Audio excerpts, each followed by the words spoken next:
Jacob had 12 sons and one daughter. It was obvious to everyone that his favorite child was his second to the youngest son, Joseph. One time, he even made him a beautiful coat made of many colors. Oh, this made the brothers jealous. Joseph made it even worse by telling them about his dreams, his unusual dreams. He said, we were out binding bundles of grain, and suddenly my bundle stood upright and all of your bundles bowed down to it. Oh, this made them angry. They couldn't even imagine bowing down to Joseph. He said, I saw the sun and the moon and 11 stars, and they all bowed down to my star. Even Jacob questioned this. Are you saying that that me and your mother are that we're going to bow down to you? Still, Jacob considered these things. One day, the older brothers took the flocks out to a far-off place. Jacob decided to send Joseph to see how they were doing. When they saw him coming, they said, "Oh, look, here comes that dreamer. Let's take him and kill him and throw him in the pit, and we'll see what happens to his dreams." Reuben was the oldest, and he knew this was becoming a bad situation. He said, "No, let's don't kill him. Let's just throw him into the pit." So they decided to do as he said. When he came, they grabbed a hold of him and took off his coat and threw him down in the pit. Reuben's plan was to come back later and get the boy out of the pit and send him home.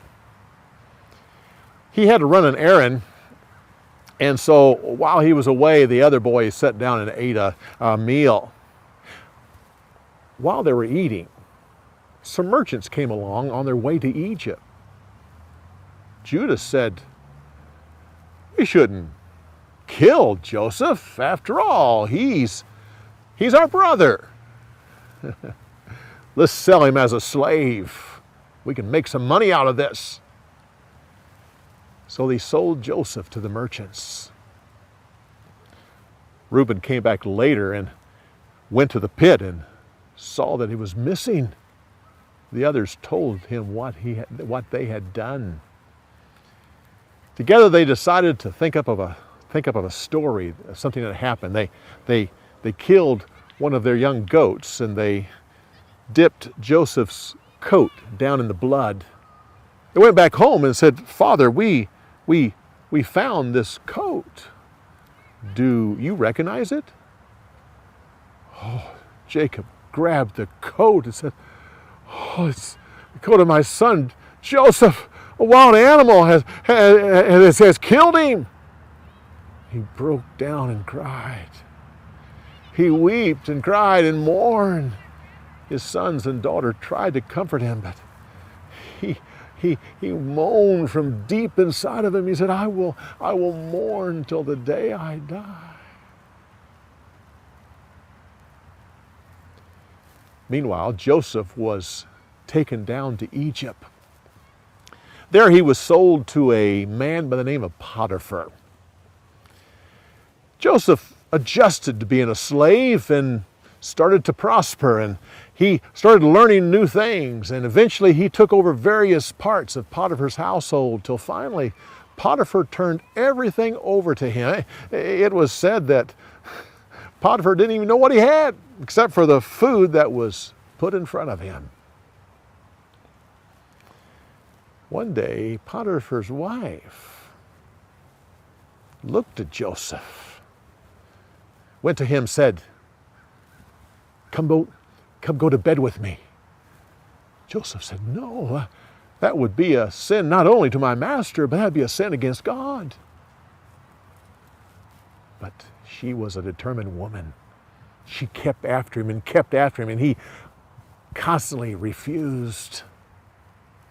One day, she saw her opportunity.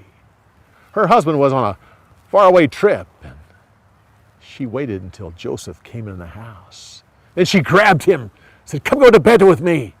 He fought back against her and finally had to leave his coat and run. This made her furious. She decided to get revenge. She screamed, and the other servants come running in, said, look, Joseph came in the house and tried to drag me into bed, but he ran away when I screamed. See, look, here's his coat as proof. Then she left the coat there and waited till her husband came home and told him the same thing. Potiphar was mad, took Joseph and threw him in the prison where he was to spend the rest of his life.